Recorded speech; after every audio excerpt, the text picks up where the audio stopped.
alam niyo yung pinakapangarap ko sa lahat. Sobrang tagal ko na talagang pangarap to and medyo weird siya. Alam niyo yung mga edit dito sa TikTok, yung nag-i-slow motion. Parang ching, ching, ching. Kasi sigurado ko alam niyo yun yung edit videos, yung parang mga nag-i-slow motion tapos may kanta. Like just in case lang na may magawa no. Gusto ko yung kantang gagamitin niyo is yung Streets by Doja Cat, yung You like you.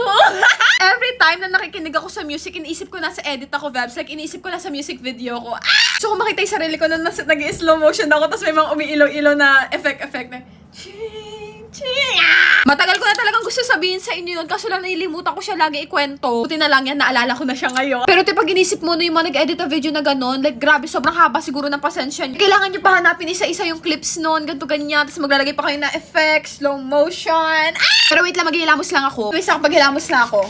Ano ba, chichika ko sa inyo kanina? Ayun, naalala ko na. Like, kanina may napanood akong video. Para siyang edit. Sa ayun, para siyang edit. Tapos nakalagay doon, ka-video call ko na naman sila. Something like that. And tawang-tawa talaga ako doon, te. Like, tuwang-tuwa talaga ako doon kanina. Kasi feeling ko talaga, like, feeling ko friends talaga tayo. Like, feeling ko best friends ko kayong lahat. Feeling ko rin talaga kapag nag-video ko ng ganito, feeling ko talaga ka-video call ko kayo. Pero walang nagsasalita. Parang ako lang nagsasalita. Parang ako lang yung nagchichika. Parang ako lang yung nagchichismis. Ganyan. Pero same lang din tayo ng nararamdaman. Anyways, kanina nagpunta kami ng Olongapo. Namili ako ng hikaw.